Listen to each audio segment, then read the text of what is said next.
cómo está nuestra fe. Todos los seres humanos tenemos cierto grado de fe. El problema es que no todos la invertimos como deberíamos, y cuando desviamos el objetivo de nuestra fe, muchas veces pues vamos a llevarnos tropezones, caídas, y no vamos a estar acordes a la voluntad de Dios. En este pasaje vemos cómo el escritor de la carta confronta a las personas a las que va dirigido este escrito. Dice: mirad, hermanos, que no haya en ninguno de vosotros corazón malo de incredulidad.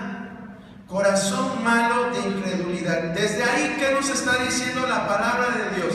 ¿Que la incredulidad es buena o que la incredulidad es mala? Es mala. Para nuestra vida espiritual, la incredulidad es mala. Dice, para apartarse del Dios vivo. A lo mejor usted va a decir, pues aquí nadie se quiere apartar del Dios vivo. El detalle es que la fe es una gracia concedida por Dios, y que dice la palabra de Dios que si no tenemos fe, que se la pidamos a Él, que la demandemos de Dios. Entonces nosotros debemos de visualizar este pasaje y darnos cuenta que en ocasiones no hay esa medida de fe que Dios quisiera que hubiera en nosotros. Y pone un ejemplo el escritor. Dice: porque somos hechos participantes de Cristo, con tal de que retengamos firme hasta el fin nuestra confianza del principio. ¿Sí? Confianza también nos está hablando de fe. Entre tanto que se dice: si oyeres hoy su voz, no endurezcáis vuestro corazón como en la provocación. ¿En cuál provocación? Bueno, pues más adelante nos está diciendo a qué se está refiriendo. ¿Quiénes fueron los que habiendo oído le provocaron? ¿No fueron todos los que salieron de Egipto por mano de Moisés? ¿Y con quiénes estuvo él disgustado 40 años? ¿No fue con los que pecaron, cuyos cuerpos cayeron en el desierto? ¿Y a quienes juró que no entrarían en su reposo, sino aquellos que desobedecieron? Y vemos que no pudieron entrar a causa de incredulidad. Fíjense 3 consecuencias de la incredulidad. Primero dice que habiendo oído, provocaron a Dios. Habiendo oído, provocaron a Dios. ¿Y por qué lo provocaron? Porque habían escuchado la palabra y no habían creído, no habían obedecido. Esa es la primera queja que expone el escritor de Hebreos contra los cristianos. Dice: han oído, dice, pero no han creído. Dice, lo provocaron. Y esto, cuando nosotros oímos a Dios, cuando nosotros escuchamos la palabra de Dios, cuando nosotros leemos la palabra de Dios y no obedecemos lo que dice la palabra, estamos provocando a Dios. Es como cuando nuestros hijos a veces nos miden y les decimos: no te revuelques en el suelo, y el niño agarra y nos echa una miradita coquetona y se echa al suelo, como si le hubiéramos dicho: tírate al suelo. ¿Y qué está haciendo con esta acción? Nos está desobedeciendo, pero también ¿qué está haciendo? Nos está provocando. Es lo que está tratando de decir esta porción de la palabra. Dice: habiendo oído, le provocaron, porque no creyeron. Hasta el final lo dice en el verso 19.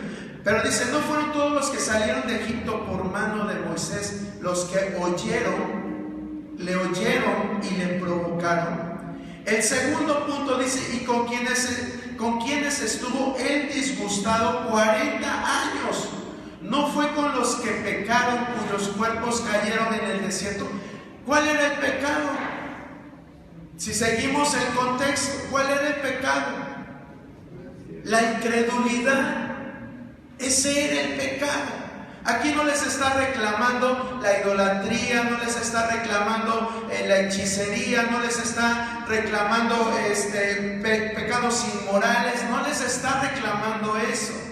Lo que les está reclamando es la incredulidad. Entonces fíjese que la incredulidad provoca a Dios. En segundo lugar, disgusta a Dios. Y en tercer lugar, dice, y a quienes juró que no entrarían en su reposo. El tercer lugar es que cuando somos incrédulos no entramos en el reposo de Dios. Entonces, lo primero es que le provocamos cuando somos incrédulos, lo disgustamos cuando somos incrédulos y no entramos en su reposo cuando somos incrédulos. Vean la consecuencia tan nefasta que nos trae la incredulidad. Entonces, ¿por qué debemos de optar, hermano? Por creerle a Dios, por creer lo que nos dice en su palabra. Así tú lo veas como algo extraordinario y digas, es que no puedo. Sí puedes. Ahí es cuando nosotros debemos de tomar esos pasajes retóricos que escribe Pablo y dice, todo lo puedo en Cristo que me fortalece. Ahí es cuando debemos ejercer ese dominio propio y decir, sí puedo, Señor. Aunque me parezca algo imposible creer lo que me estás diciendo, yo lo creo. El escritor de Hebreos usa el ejemplo de la incredulidad del pueblo de Israel. Y hay un ejemplo bien clásico de esto. Yo le invito a que vayamos. Amén. Gloria a Dios. Aleluya. Al libro de Números 13. Números 13, 17. Bueno, vamos a leer varios versos de este pasaje, de este capítulo, Números 13 y también del capítulo 14. Números 13, capítulo 13 y 14. Vamos a tomar varios pasajes de ahí. Fíjese que yo encontré 5 cosas en las que se puede ver claramente el conflicto que hay entre una persona de fe y una persona incrédula. Una persona de fe y una persona incrédula. Y con estas cinco cualidades o 5 características que vamos a ver, vamos a identificar que también andamos en nuestra fe. Vamos a ver primero qué nos dice en Números 13, 26 y 27. Vamos a ver la primera característica de la fe contra la incredulidad. Si alguien lo quiere leer, por favor. Números 13, 26 al 27. Y anduvieron y vinieron a Moisés y a Aarón y a toda la congregación de los hijos de Israel en el desierto de Parán, en Cades, y dieron la información a ellos y a toda la congregación y les mostraron el fruto de la tierra. El 27, hermano. También. Estaban diciendo, nosotros llegamos a la tierra a la cual nos enviaste, la cual ciertamente fluye leche y miel, y este es el fruto de ella. Gracias, hermana Marito. Muchas gracias. Entonces aquí vamos a ver la primera rivalidad que hay entre la fe y la incredulidad. ¿En dónde estaba el pueblo de Israel? Aquí nos dicen en qué lugar geográfico estaba el pueblo de Israel. Estaban en Parán, en Cades, pero ¿cómo era el lugar? Era desierto. Ahí en ese desierto estaba el pueblo de Israel. Estaba en un lugar desértico. Sí, ya en otras ocasiones les he preguntado qué simboliza para nosotros el desierto y ya me han dicho qué simboliza. Pues bueno, el desierto en este contexto que estamos teniendo de fe contra incredulidad, lo quise poner el desierto del lado de la incredulidad. ¿Por qué lo quise poner del lado de la incredulidad? En primer lugar, porque el pueblo de Israel que estaba en el desierto era un pueblo incrédulo. Era un pueblo que no creía. Parece algo sorprendente que un pueblo que vio todas las maravillas de Dios, que vio cómo Dios los libró a ellos de mano del faraón, cómo enviaba esas plagas a Egipto y cómo ellos eran librados ahí en donde vivían. Estaban en una tierra que se llamaba Gosén, y a Gosén no le pasaba nada, y a toda la tierra de Egipto se estaban muriendo con tanta plaga y ellos estaban tranquilos. Y para rematar en la última plaga, la muerte de los primogénitos, Dios le dice específicamente a los líderes del pueblo de Israel: pinten la casa, los dinteles de las puertas con la sangre fresca de un cordero. Y así obedecieron. Y dice la palabra que pasaba el ángel de la muerte, y cuando veía ahí este símbolo, no entraba a matar a los primogénitos. Pero ¿qué pasaba con el pueblo de Egipto? Los mató hasta al hijo del faraón. No era una cosa grande, no era una cosa sorprendente, claro que sí. Y luego ver cómo el mar se abre para que ellos pudieran pasar en seco. A veces le decimos a Dios: es que si tú me contestas, Señor, si tú me haces este milagro, yo voy a creer, yo voy a ser el primero que te va a servir, el primero que va a estar en las reuniones, el primero que voy a hacer muchas cosas. Pero nuestro corazón, la misma palabra de Dios nos dice que es engañoso.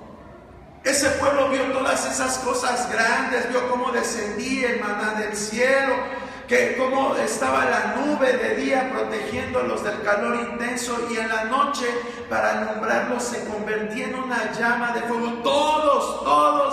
Todos los días pasaba esto.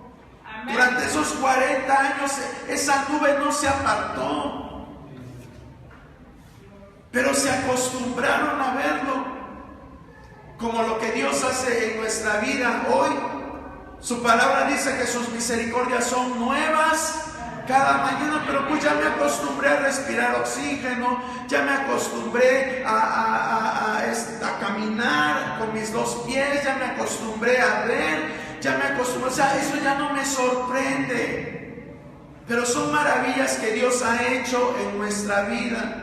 Y que tan solo por el hecho de que camines con tus dos pies, de que puedas ver, de que puedas tocar, de que puedas saborear cosas sabrosas con tu lengua, todo eso es motivo de que le demos gracias a Dios.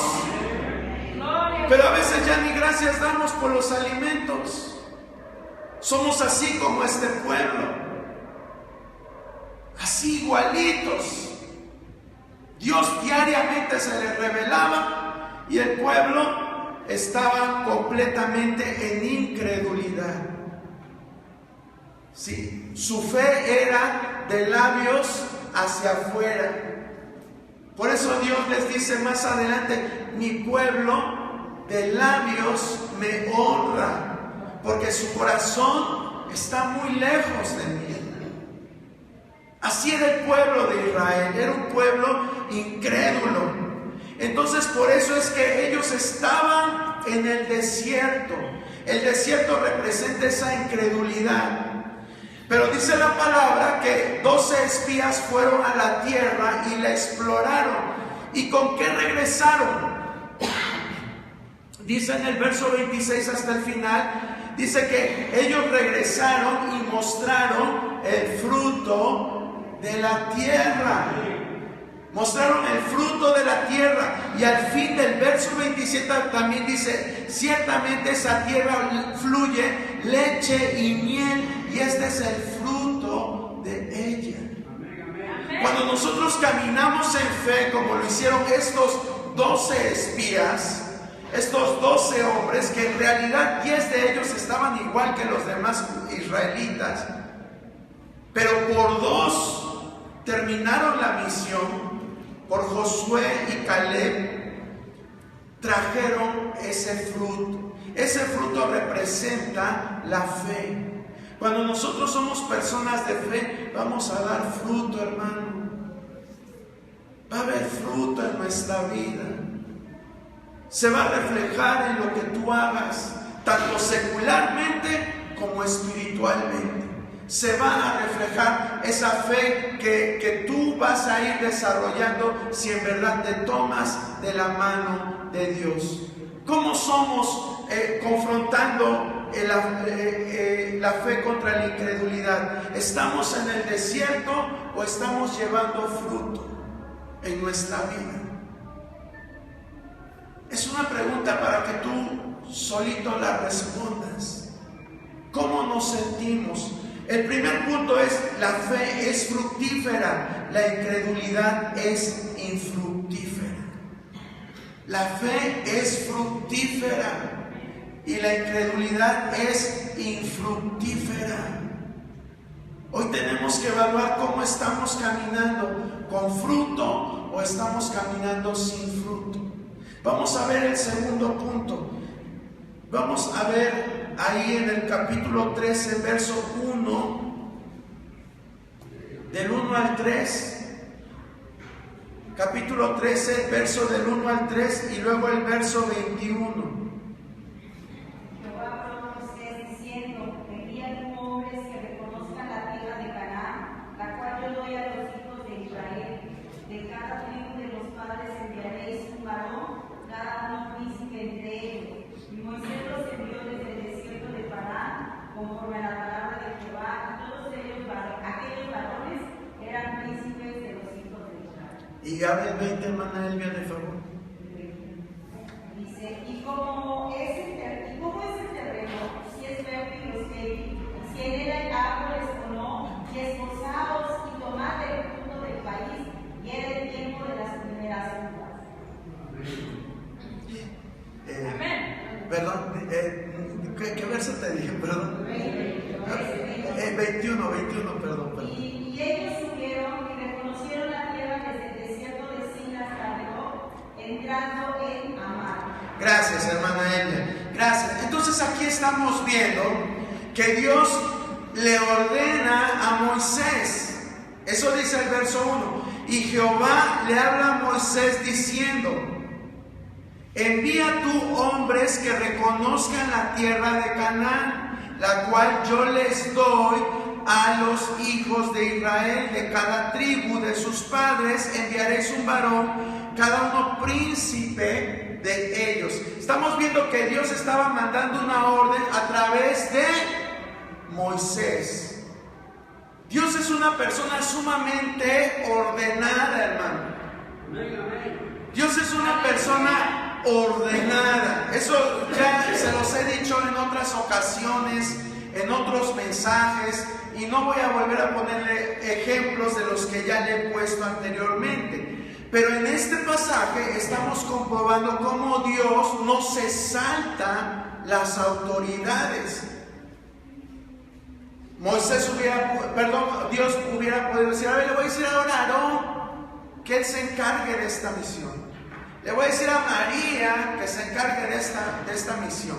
No, dice que él se dirige con Moisés y le dice: esto es lo que quiero que hagan.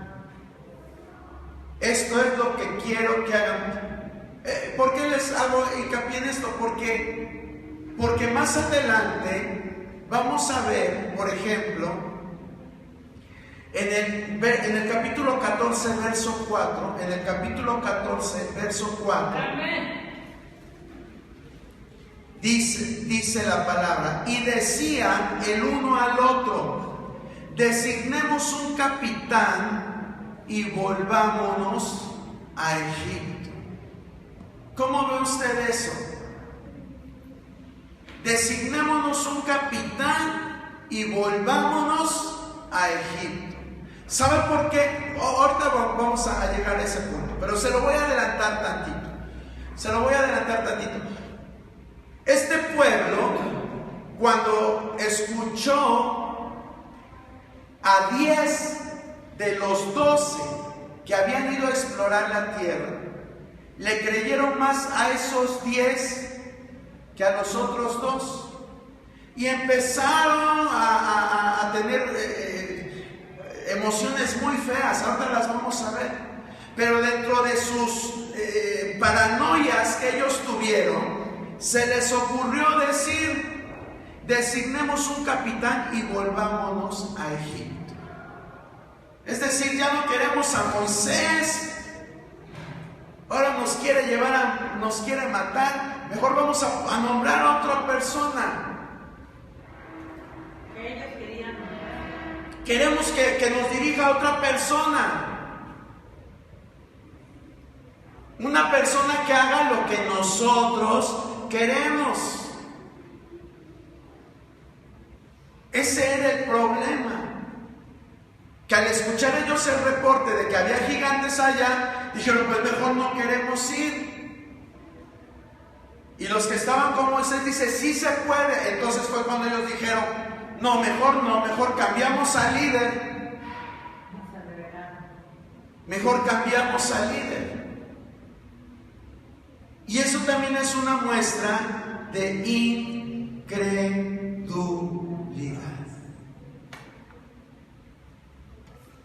Cuando estamos en cualquier lugar y no nos gusta, hasta en el hogar, cuando estamos en un hogar y quizás tus hijos van contigo y mamá y te dicen, es que mi papá esto y el otro, ay, no le hagas caso a tu papá, está loco, hijo.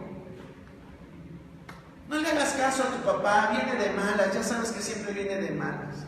No le hagas caso a tu papá, hija, ya sabes que es un gruñón. Y usted va a decir, ¿y eso qué tiene que ver con la fe? Pues tiene que ver mucho, porque Dios delega autoridades. Y Él estableció al varón como cabeza de la mujer y por ende cabeza de la familia.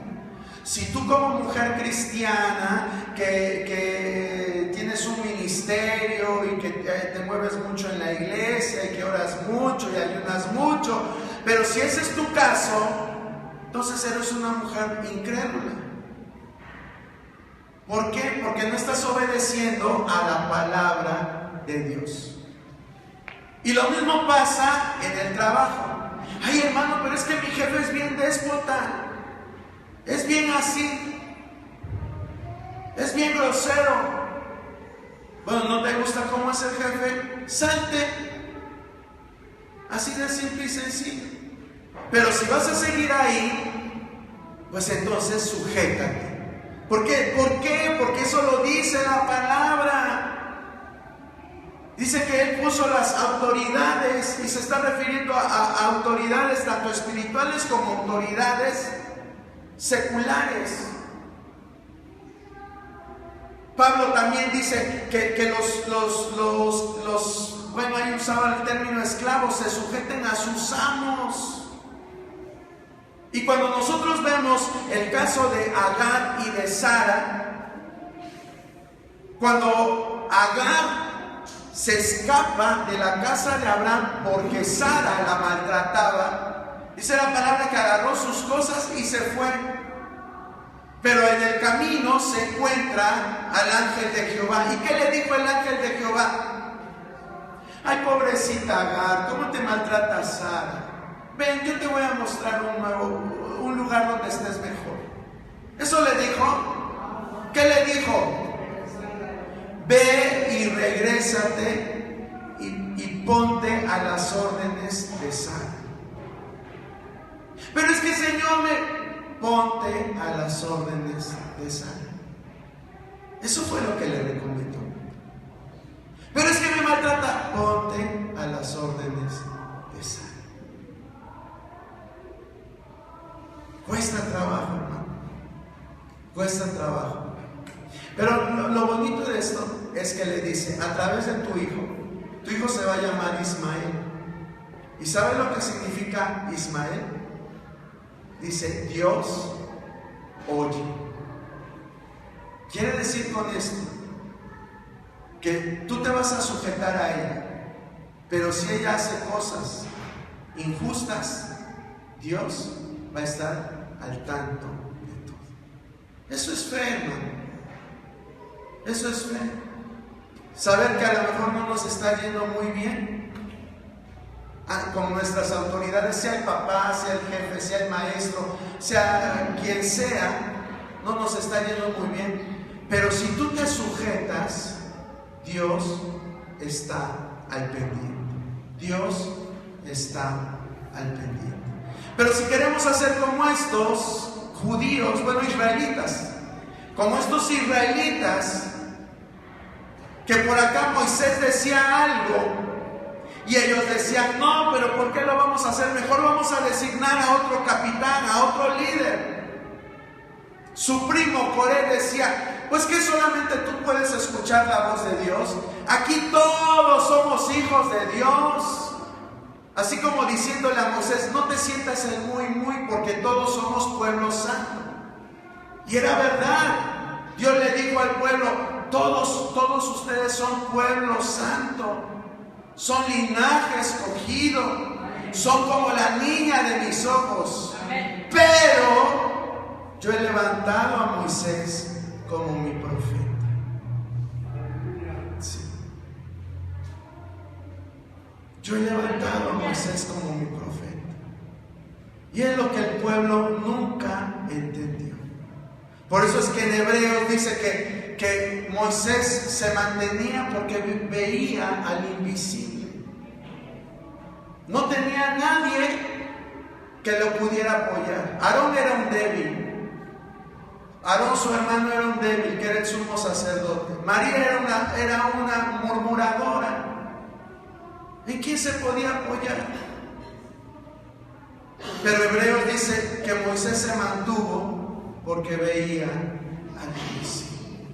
Pero esta generación fue una generación muy testaruda. Fueron, aunque cometían errores, pero caían en el mismo error una y otra vez.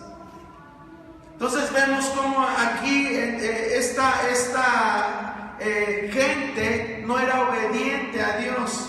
A diferencia de estos 12 que dice la palabra en el verso 21, que ellos subieron. Moisés les dijo, van a ir y van a explorar esa tierra. No se rebelaron, fueron obedientes a la palabra de Dios. Fueron obedientes a la palabra de Dios. Podían haber dicho, ay sí, Moisés nos manda,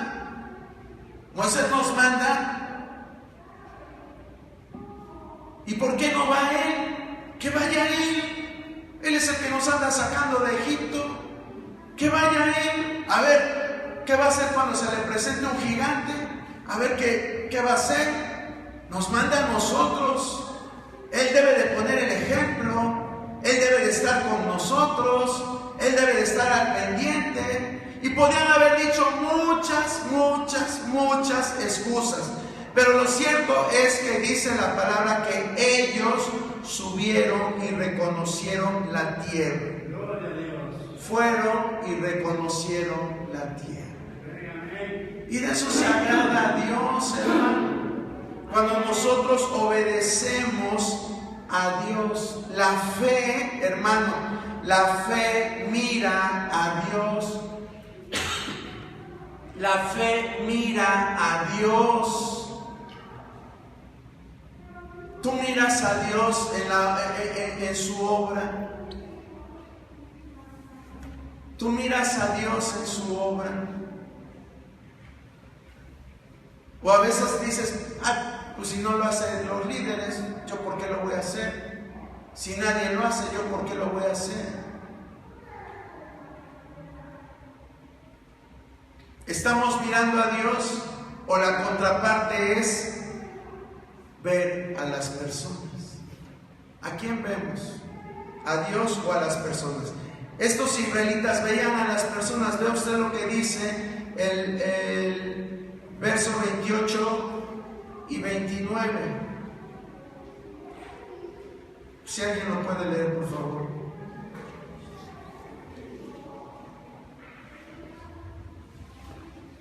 Ante el pueblo que habita en Tierra. Sí, hermana Oli.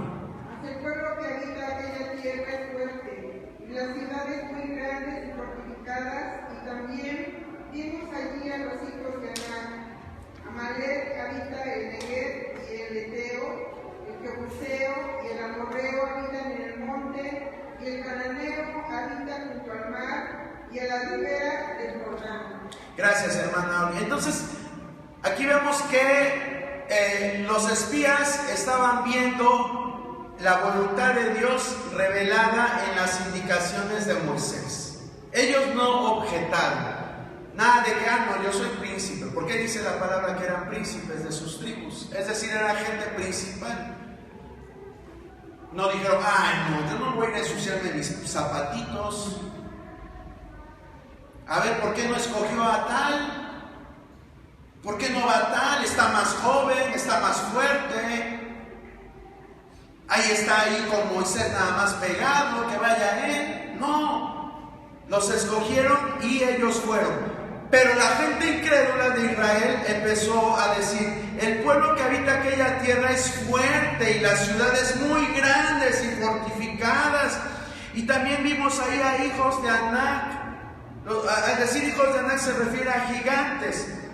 Aparte de esto, Amalek habita el Negev y son muy fieros, son gente muy salvaje. Y ahí también está el Eteo, el Jebuseo, el Amorreo, y todos son tribus bárbaras y habitan en el monte, y el cananeo habita junto al mar, es decir, ya no nos dejan nada. Todo está ocupado, el monte está ocupado, el mar está ocupado, y por puros bárbaros, y por si fuera poco hay gigantes, y sus casas están fortificadas. ¿No nos sucede a veces esto cuando nos encontramos en dificultades y vemos las cosas enormes? Suele pasarnos, ¿verdad? Suele sucedernos porque como humanos nos puede pasar. Pero hoy Dios nos hace un reto y nos dice, ¿cómo quieres andar? ¿En incredulidad, viendo las cosas bajo tu perspectiva? ¿O quieres andar en fe, viendo las cosas desde arriba? ¿Cómo quieres andar en esta hora, hermano? Viendo lo que hacen los demás. No, si él no lo hace, yo no lo hago. No, si ellos no cooperan, yo no coopero. Ese hermano tiene 2 trabajos y no quiere dar, y yo nada más tengo uno, apenas si me alcanza para comer. ¿Yo por qué tengo que dar? A veces esos son nuestros pensamientos, y por eso no se glorifica a Dios en nuestra vida. Y así estaba esta gente. Dios les había mostrado su poder, su grandeza, pero estaban diciendo, no, allá hay gigantes, allá hay salvajes, todo ya está ocupado, los montes están ocupados, la playa está ocupada, tienen casas muy amuralladas, no vamos a poder.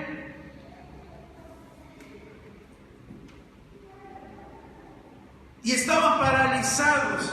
Entonces el segundo punto es: la fe mira al Señor, la incredulidad a las personas. ¿A quién estás viendo tú? ¿A Dios o a las personas? ¿A quién estamos viendo, hermanos? ¿A Dios o a las personas? Número 3. En el capítulo 14, verso 3. 14, verso 3. Dice la palabra: ¿y por qué nos trae Jehová a esta tierra para caer a espada y que nuestras mujeres y nuestros niños sean por presa? ¿No nos sería mejor volvernos a Egipto? Vean lo que estaba diciendo esta gente. Tanto era su temor que empezaron a justificar su temor, empezaron a justificar el no querer ir, diciendo: ¿y para qué nos trae Jehová? Ya que se fueron, no contra Moisés, sino directamente contra Dios. Y dicen: ¿para qué nos trae Jehová a esta tierra? Para caer a espada y que nuestras mujeres y nuestros niños sean por presa. ¿No nos sería mejor volvernos a Egipto? ¿No nos sería mejor volvernos a Egipto? Vean lo que estaba diciendo ese pueblo, hermano. Sin embargo, vamos a ver la contraparte, que es el verso 9. Josué, Moisés y Caleb respondieron: por tanto, no sean rebeldes contra Jehová, ni temáis al pueblo de esta tierra, porque nosotros los comeremos como pan. Su amparo se ha apartado de ellos, y con nosotros está Jehová, y no los temas. No les temas. Estaban diciendo Moisés, Josué y todos los que estaban en fe. Pero nosotros, ¿en qué estaban? Ay, nos quiere matar a nuestros hijos, nos quiere ver en la miseria, nos manda para que nos maten.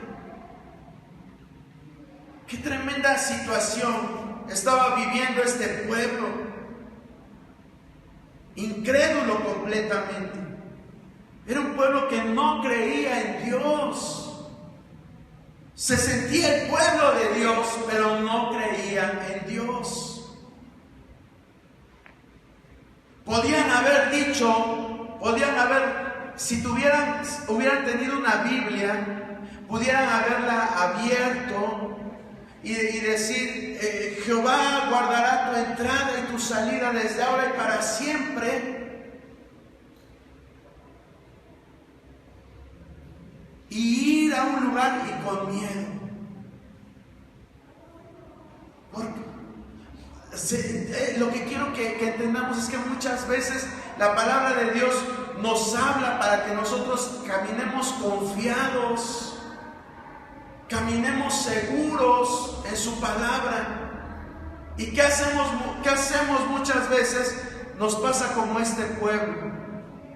Nos quejamos de Dios, y todo eso, toda esa incredulidad deshonra a Dios. La fe, el tercer punto es: la fe honra a Dios. La incredulidad deshonra a Dios. La fe honra a Dios. Moisés le dijo al pueblo: no sean rebeldes, ni teman al pueblo de esta tierra, porque nosotros los comeremos como pan. Su amparo se ha apartado de ellos, y con nosotros está Jehová, no les teman. ¿Cuántos podemos hablar de esa misma forma? ¿En cuántos nuestro vocabulario es como el de estos hombres piadosos? ¿Cómo es nuestro lenguaje? ¿O es como el lenguaje del pueblo de Israel? Ay, no, nos va a ir mal. Ay, no, es que esto, es que lo otro, es que aquellos sí saben y nosotros como que no mucho. Y nos apocamos. Y que no les estoy dando, hermanos, una plática de superación personal. Yo lo que les estoy hablando, diciendo, es el lenguaje de fe. Porque es un lenguaje, hermano. Es un lenguaje. ¿Cómo vemos las cosas? Gigantes. Los problemas, ¿cómo los vemos? Como algo gigante, como algo enorme, como algo que no tiene solución. O decimos: es pan comido, es cualquier cosa. Ay, me duele aquí el riñón, voy a ver al médico. ¿Qué le pasa, señor fulano de tal? Pues fíjense que me ha estado doliendo mucho el riñón. A ver, vais a hacer estos estudios. Ay, vamos a hacernos los estudios, ¿verdad? Jesuciando. Ay, Señor, que salga bien, que salga bien. Hasta les echamos quizás hasta aceitito para que salgan bien los estudios. Y de momento nos salen los resultados, y los resultados revelan cosas negativas. Y vamos con el médico y nos dice: sus riñones están destrozados. Ay, no puede ser. Dios mío, ¿por qué me haces esto, Señor? Y nos sentimos mal, nos sentimos derrotados. Como personas es normal sentir eso, una noticia impactante, no es cualquier cosa. Pero que después de un año sigas en esa actitud, ya es algo malo. Realmente es algo malo. Es algo que no es agradable delante de Dios. La falta de fe nos lleva a problemas emocionales. Vea la cuarta postura de este pueblo. La cuarta postura está en capítulo 14, verso 1 y 2. Entonces toda la congregación gritó. Toda la congregación gritó. Llegamos después de ir al médico y entramos a nuestra casa. Y nos pregunta nuestro ser querido, ¿cómo te fue? ¡Ay, me diagnosticaron eso! Así estaba este pueblo. Dice, entonces toda la congregación gritó y dio voces. Gritó y dio voces. ¿Sabes? La única indicación que Dios nos da para que nosotros gritemos y que demos voces, ¿sabes cuál es la única indicación que Dios nos dice? Griten, levanten su voz, den voces de júbilo. ¿Saben cuál es la única indicación? Cuando le alabamos.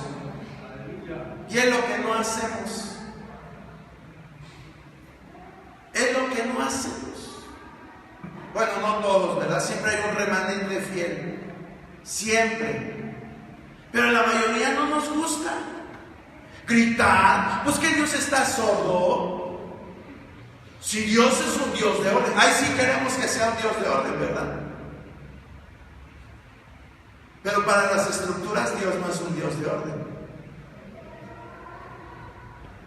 Es decir, nosotros queremos encajar a Dios dentro de nuestros conceptos.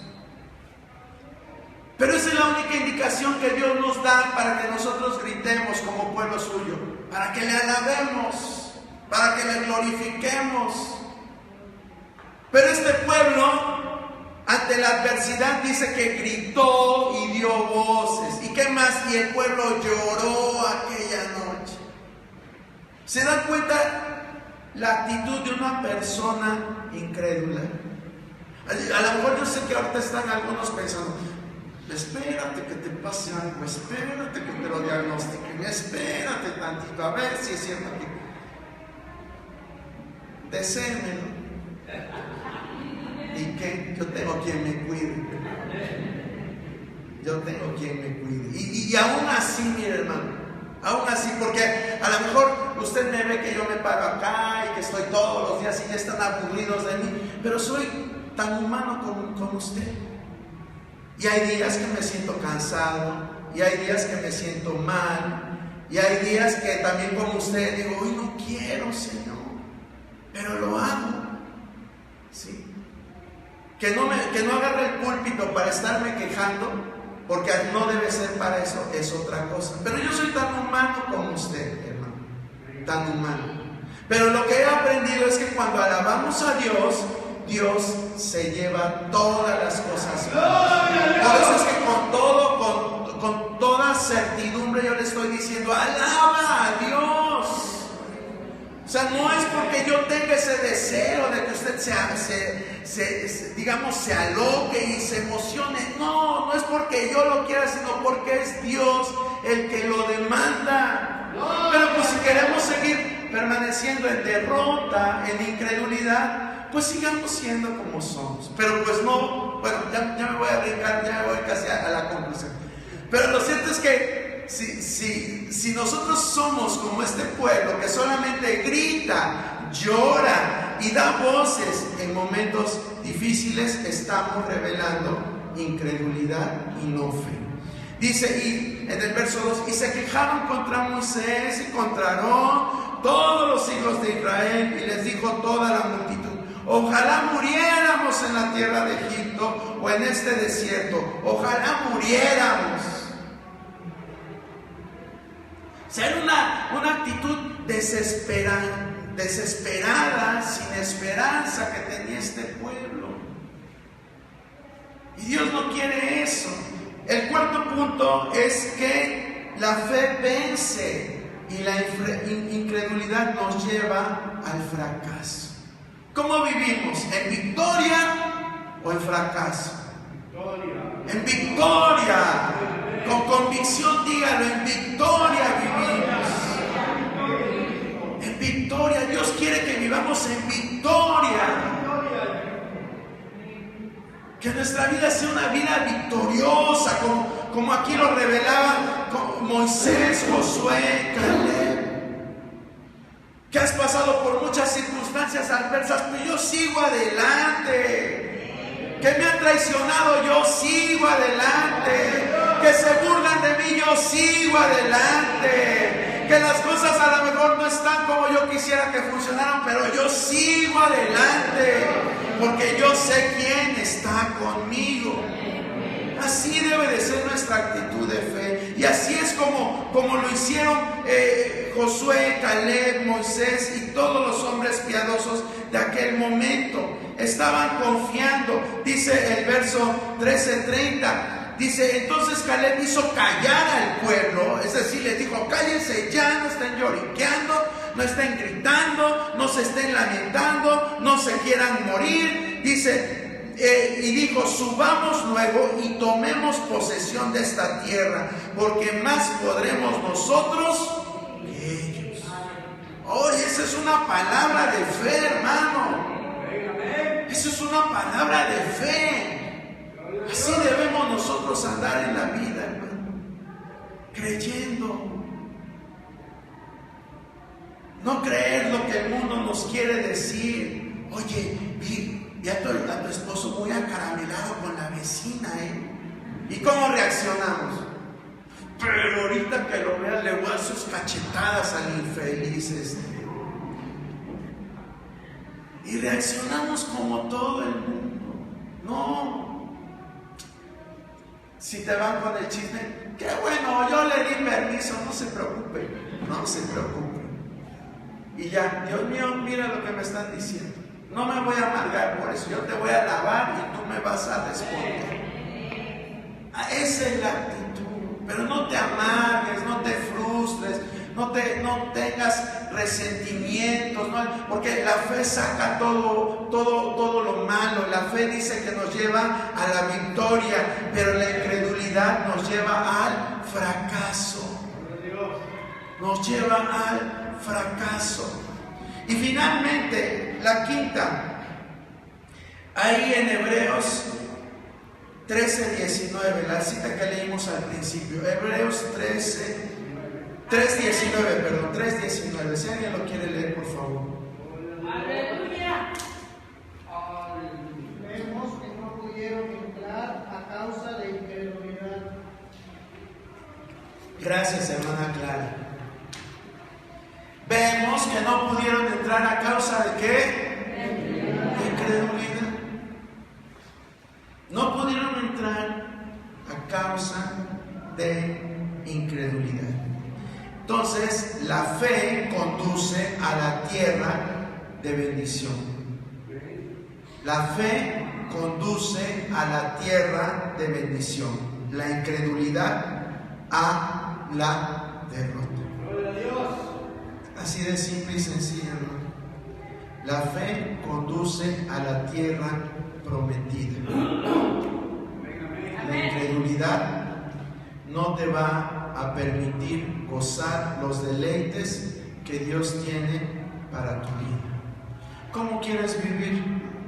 ¿Cómo quieres seguir viviendo la vida, hermano? ¿Poniendo tus ojos en Dios o poniendo tus ojos en la gente? ¿Cómo queremos vivir? ¿En victoria o en fracaso? ¿Cómo queremos vivir? ¿Yendo hacia la tierra prometida o que nos cierren la puerta? Solamente hay dos caminos, hermano. Y usted sabe hacia dónde va. ¿Hacia la bendición o hacia la no bendición? Hoy Dios dice en su palabra, si oyeres hoy su voz, no endurezcas tu corazón. No endurezcas tu corazón. Ponte en pie.